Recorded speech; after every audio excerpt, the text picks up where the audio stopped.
Welcome to Backbone Unlimited. My name is Matt Hartsky. In this episode, we're going to go through 30 oddly useful elk hunting preparation tricks, but not just the kind you usually hear, because a lot of folks think preparation means getting new gear or shooting a few arrows and trying to get in better shape. And while that's all part of it, that's not actually what really moves the needle when you dig into it.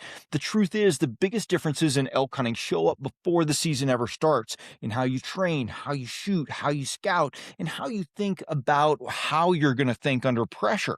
Those are the things that a lot of elk hunters overlook, and they're exactly what separate average hunters from consistent ones. If you're not familiar with who I am, I've been hunting and guiding Western big game for over 34 years, and I've been a professional strength conditioning and nutrition coach for more than 30 years, and I'm here to help you become a more successful and consistent elk hunter. So in this episode, I'm going to walk you through 30 preparation tricks. They're not really tricks, they're more tips that actually translate into the field, things that will help you make better decisions, stay more controlled, and execute when it matters. In chapter 1, we're going to talk about training differently than everybody else. These are the first 6 tricks or tips. Most elk hunters train for what feels good, not for what actually happens on a hunt. So these first 6 are about building fitness that actually shows up. It translates into the mountains. Number 1, train under fatigue. Simulate day 4 or 14 or 24, not day 1. Don't always train fresh. Once or twice a week, stack hard days. Lift or hike the day before, then train again while you're tired. That's how you simulate real hunting conditions where you don't get to reset every day. Number 2, practice hiking with purpose, not just miles. Instead of just logging distance, pick a destination and move like you're hunting. Slow down in key areas. Stop in glass. Control your pace on climbs. Build awareness, not just endurance. Number 3, use uneven terrain whenever possible. Get off that flat ground. Side hills, rocks, deadfall. This builds ankle stability and balance. Even short sessions on uneven terrain are going to transfer more than long flat hikes. Number 4, add load transitions like light to heavy, back to light. Rotate your pack weight. One day go light and fast, the next go heavy and slow. And that variation teaches your body how to adapt instead of just breaking down under one type of stress. Number 5, train for the descent, the descending, not just the climbing and the ascending. Find a hill and repeat downhill reps under control. Focus on slow, stable steps. That's going to build your quads and protect you from the fatigue that ruins hunts after a few days when your quads are shot and then that transfers into knees and ankles. Number 6, practice dropping your heart rate for shot control. After a hard effort, stop and control your breathing. Inhale through the nose, slow exhale through the mouth. Practice getting steady within 20 to 30 seconds because a lot of times that's all you're going to get in a real encounter. Your focus here should be field relevant fitness, not gym fitness, right? Now, in the next chapter, we're going to break this down into a group of tricks or tips that focus on shooting prep that translates into the field. Most elk hunters practice shooting in a way that feels good but doesn't match what happens when it counts. So these next 6 are going to fix that.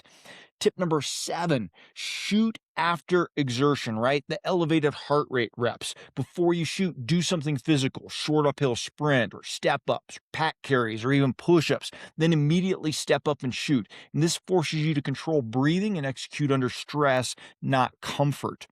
Tip number 8, practice awkward body positions. Don't live on flat ground, right? Shoot kneeling, seated, or on a side hill, or twisted around obstacles like trees. Elk rarely give you perfect setups, so your practice shouldn't either. Tip number 9, build a pre-shot routine and repeat it every single rep. Pick a sequence. Maybe that's your grip, your anchor, your breathing, your aiming, your execution, and use it every single shot. That's going to create consistency so that when that pressure hits, you don't think, you just follow the routine, right? Number 10, hold longer than comfortable before breaking the shot. At full draw, hold 5 to 10 seconds longer than normal before releasing. That's going to build strength, endurance, and control for those moments when an elk doesn't stop immediately or stops forever behind a tree and you don't have a shot. Number 11, practice don't shoot scenarios, right? Draw back, aim, then let down without shooting. Maybe he just didn't move from behind that tree. You've got to train your discipline. Not every opportunity is a good shot, and learning to pass is just as important as executing. Hey, If you hunt public land elk and you're tired of grinding through random seasons, I built the elk hunting series of ebooks for you. Most hunters don't struggle because they lack effort. They struggle because they lack a system. And that's exactly why I built the elk hunting ebook series as a complete progressive framework for Western elk hunters who are done guessing and ready to hunt with intention.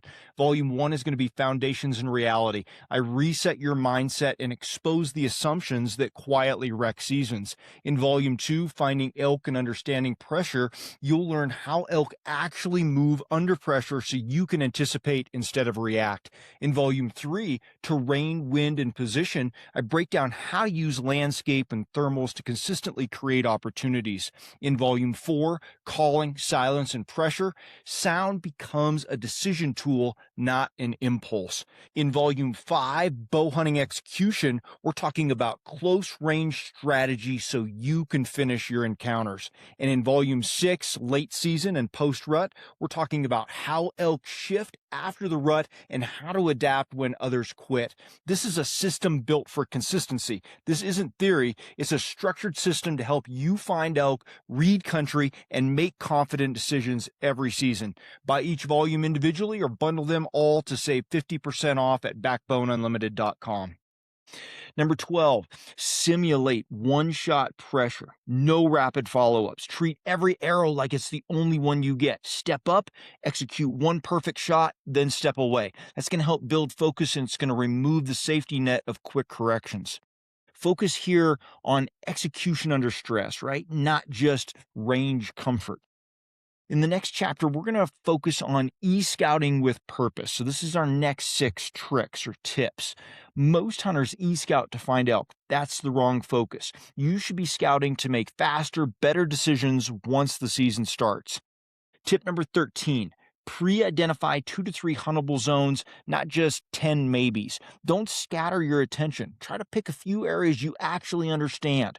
Terrain, access, pressure, and then commit to learning them deeply instead of just spreading yourself thin over a whole bunch of stuff that you don't really know. Number 14, mark wind directions for each area. Don't just drop pins on terrain. Understand the slope. Think through how wind is going to behave in those spots. Morning thermals, evening thermals, side hill flow, and mark setups based on wind advantage, not just elk presence. Number 15, build entry and exit routes before the season. A lot of guys only think about how to get in. They don't think about how to get out, right? And a lot of them don't even think about how to get in. So you got to plan on both of those and plan on how you're going to get out without blowing the area out. Quiet, low impact exits matter just as much as your approach. Number 16, identify pressure access points. So mark your roads, your trailheads, and easy access routes. Then ask, where will other hunters come from?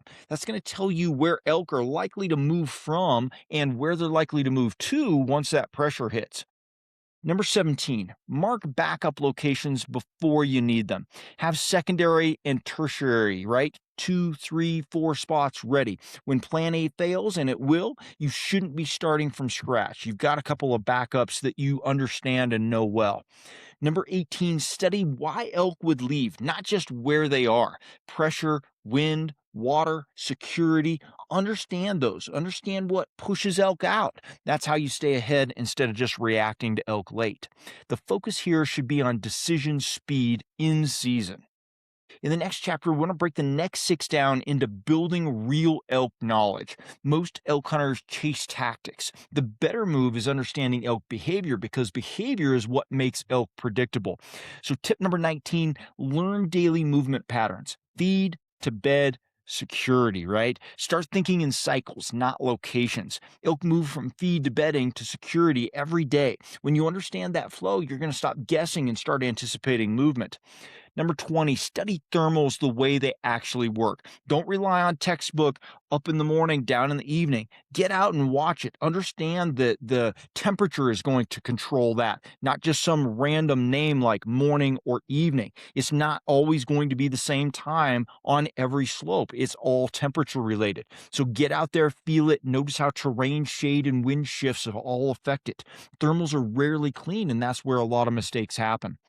Number 21, understand pressure response. Elk don't disappear, they relocate. So study where they go when pressure hits. Steeper terrain, thicker cover, harder access. If you understand pressure, you're going to stay ahead of a lot of folks instead of just chasing elk. Number 22, watch elk body language. When you see elk, don't just think about the shot. Watch how they move, react, and position themselves. Alert posture, eating behavior, direction of travel, all of that tells you what they're about to do. Number 23, learn seasonal behavior differences. Don't rely just on the old school knowledge of rut mode thinking. Early season is different from pre-rut, which is different from peak rut, which is different from post-rut. They all change the movement, vocalization, and the patterns of elk. So you've got to adjust your expectations accordingly. Number 24, study terrain use patterns. Focus on where elk feel secure, benches, edges, transition zones. Those aren't random. They're repeatable features that consistently hold elk. Your focus here should be predictability over just randomness and luck. Right, our last chapter and our last 6 tricks are going to focus on mental toughness and decision prep because a lot of elk hunts don't fall apart from one single thing like physical limitations. They fall apart because of poor decisions under pressure, and that may be related to some of the physical or lack of physical preparation. But these next 6 are about building control when it matters. Practice staying in one spot longer than it feels right. So set a timer and force yourself to sit, glass, or wait longer than you naturally would. A lot of elk hunters move too early and they miss opportunities that we're about to develop. Number 26, train decision making under fatigue. After a hard workout or hike, force yourself to make decisions, route choices, shot scenarios, setup planning. That's going to build the ability to think clearly when you're tired instead of just rushing. Number 27, build a no panic rule. So I want you to decide ahead of time that when something goes wrong, like the wind or the blown setup or the missed opportunity, you don't react immediately. I want you to pause, reset, reflect, and then act, right? That's going to prevent compound mistakes, right? And bumping elk maybe that you didn't necessarily blow out as bad as you thought initially. Number 28, mentally rehearse common scenarios. Run through situations before the hunt. Maybe it's a missed shot. Maybe it's not finding elk. When those things happen, and they will, you're not experiencing them for the first time. So that visualization can truly help you in the field. Number 29, get comfortable being alone. Spending time solo in the mountains or training environments, right? Learn how to respond. Learn how you respond without distraction. Solo discomfort exposes a lot of mental weaknesses in folks pretty quickly. I've seen it a lot of times and heard those stories over and over again. Number 30, set expectations before the hunt. Decide what success looks like to you before you start. What does that look like in terms of effort, your discipline, your execution, not just killing an elk? And that's going to keep you grounded when things don't go perfectly. Your focus here is control under pressure. A lot of elk hunters prepare, but a lot of times I'm not sure they prepare the right way. They might focus on gear, they chase hype, they spend time on surface level tactics that feel productive, but don't actually show up when the hunt gets hard. And that's why things fall apart when it matters, because elk hunting doesn't test what you bought. It doesn't reward how excited you were before the season. It exposes how well you handled fatigue, pressure, and real decisions in real time, and whether you prepared for all of that. That's what separates average hunters from the consistent killers. The best elk hunters I know aren't just prepared, they're prepared for the right things. They're ready for fatigue when their legs are heavy and the day isn't going their way. They're ready for pressure when an opportunity shows up fast. They're ready to make decisions without rushing, guessing, or panicking. And when it's time to execute, they're controlled, not reactive. That's the difference, because preparation isn't about always doing more. It's about doing the right things before the hunt ever starts. Now, if you want to go deeper into elk movement, pressure patterns, terrain positioning, and structured decision making, that's exactly why I built the elk hunting series of ebooks. It's a progressive system designed to help you understand how elk actually use country and how to position yourself accordingly. I have a link to those ebooks in the description. If you want hands-on application and real-time breakdowns, we have an in-person Elk Camp 2026 that is built around this same philosophy: structure, preparation, and execution in real terrain. We're going to walk you through all of it. You can check that out at backboneunlimited.com. And if you want ongoing access to the Team Backbone community, classroom, my full digital vault of Elk resources, private discussions, and direct communication to me for planning, you can join Team Backbone at backboneunlimited.com underneath our membership tab. Everything we talk about here is connected. Preparation is not a single video, it's a system. Thanks for being here. Until next time, train harder, hunt smarter, and never settle.